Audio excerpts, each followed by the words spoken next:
नमस्कार, मी साईनाथ गावकर. कुडाळची अविकसित MIDC land माफियांचा अड्डा. MIDC म्हणजे त्या भागाला लागलेली औद्योगिक देणगी समजली जाते. खरं तर MIDCच्या माध्यमातून कुडाळमध्ये मोठमोठाले उद्योग येणं अपेक्षित होतं. त्या माध्यमातून असंख्य स्थानिकांच्या हाताला रोजगार मिळाला असता. MIDCच्या अवतीभोवती असलेल्या परिसरातील दुकानं, हॉटेल्स आदींना देखील ऊर्जित अवस्था प्राप्त झाली असती. पण मागील 10 वर्षात यातील काहीच झालं नाही. कुडाळची MIDC फक्त नावाला आहे की काय असा प्रश्न पडलाय. ही जाणीवपूर्वक अविकसित ठेवलेली MIDC सध्या मात्र भूमाफियांचा अड्डा बनली आहे.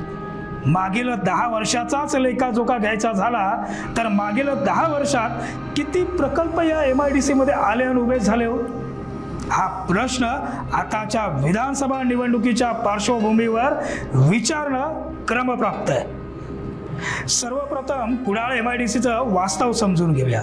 सुमारे 274 हेक्टरवरती विस्तारलेल्या कुडाळ MIDC मध्ये फेरफटका मारायला गेल्यास या MIDC मध्ये फक्त आणि फक्त मोकळं माळरानच दिसतं. याबाबत कुडाळ MIDCचे अभियंता श्री रैवणकर यांची आम्ही भेट घेतली.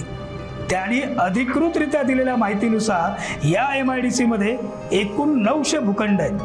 पैकी 300 ते 350 भूखंडावर प्रत्यक्षरित्या फॅब्रिकेशन, फूड प्रोसेसिंग, पशुखाद्य, इंजिनिअरिंग वर्क्स, कॉस्मेटिक, काजू प्रोसेसिंग सारखे प्रकल्प सुरू आहेत. 1974 साली सुरू झालेली MIDC आजच्या घडीला मात्र मरण घटका मोजते.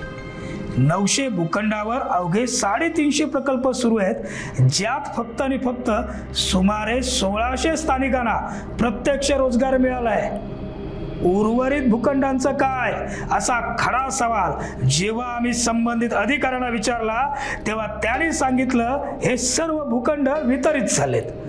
कुतूहल म्हणून त्यांना भूखंडाची किंमत विचारली तेव्हा समजलं अवघ्या 35,000 रुपये प्रति गुंठा दरानं या ठिकाणी जमिनी मिळायच्या.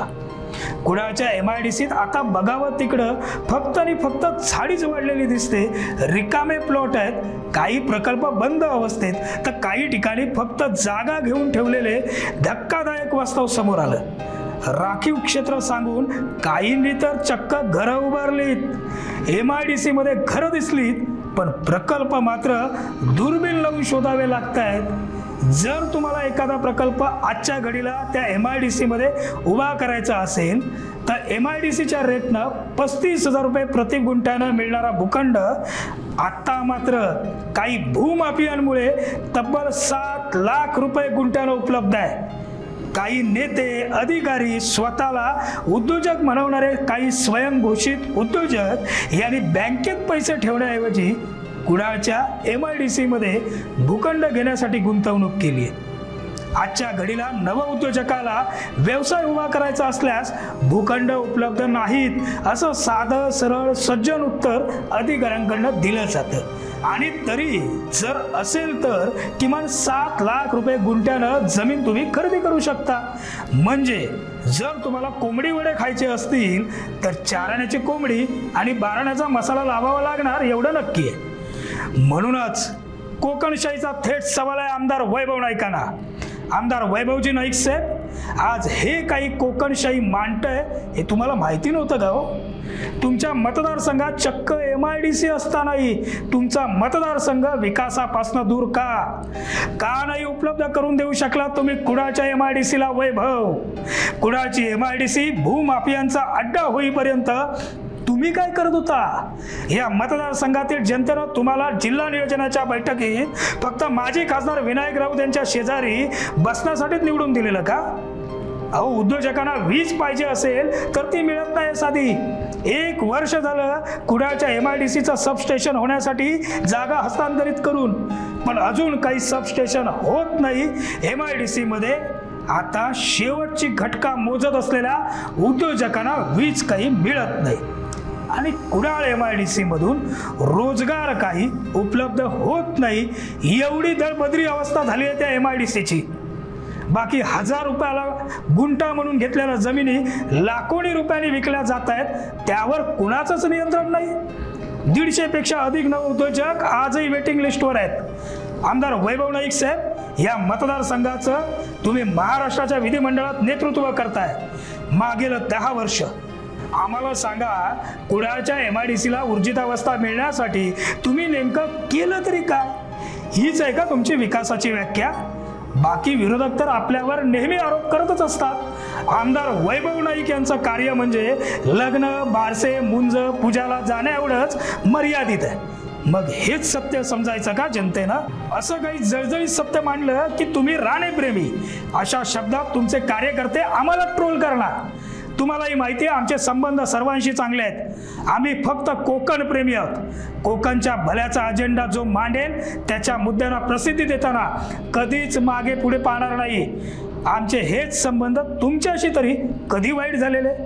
पण चुकीला चूक म्हणताना आणि बरोबरला बरोबर म्हणताना आमची लेखणी कधीही मागे हटली नाही आणि यापुढेही हटणार नाही। कुडाळ MIDC प्रकल्पग्रस्तांच्या समस्या आजही सुटलेल्या नाहीत। ना उद्योजकांच्या समस्या सुटल्या, ना स्थानिक प्रकल्पग्रस्तांच्या। कुडाळ MIDC सोबत तुम्ही नेमकं केलंय काय हे कधीतरी सांगा तरी। सगळंच ऐकायला आतुर झाले तो तुमचं। बरं, एवढं सगळं केलं असाल तर कुडाळ MIDC आज मरण यातना का भोगते याचं तरी उत्तर द्या। आमदार वैभव नाईक, तुम्ही मागील 10 वर्ष नेतृत्व करताय या मतदारसंघाचं। मग थेट सवाल तुम्हालाच विचारणार ना। कुडाळची MIDCला भूमाफियांचा अड्डा बनताना अधिकाऱ्यांसहित सर्वांनी झोपेचं सोंग घेतलंय का हा प्रश्न मात्र या निमित्तानं पडलाय। का नाही एकही गारमेंट इंडस्ट्री MIDC मध्ये उभी राहू शकली हो? का नाही एखादा मोठा प्रकल्प कुडाळच्या MIDCत उभा राहून चालू शकला? याचं आत्मपरीक्षण कधीतरी होणं आवश्यक आहे की नाही? कुडाळच्या MIDCला भूमाफियांचं लागलेलं ग्रहण सुटणार का? कुडाळच्या MIDCला ऊर्जितावस्था मिळणार का? कुडाळच्या MIDC मुळे आजूबाजूच्या स्थानिक व्यापाऱ्यांच्या व्यवसायांना ताकद मिळणार का? अवघ्या 1600 संख्या असलेला प्रत्यक्ष रोजगार हा वाढणार का? या प्रश्नांची उत्तरं 2024च्या विधानसभा निवडणुकीत जो देईल त्याच्याच मागे या निवडणुकीत स्थानिक जनता उभी राहील एवढं निश्चित आहे। तुर्तास या विश्लेषणात इथं स्वल्प विराम। धन्यवाद। असे नवनवीन व्हिडिओ पाहण्यासाठी कोकणशाहीचं YouTube चॅनल सबस्क्राइब करा व बेल बटन प्रेस करा। तसेच फेसबुक पेज लाईक करा आणि इंस्टाग्राम पेज व ट्विटर पेजला फॉलो करायला विसरू नका।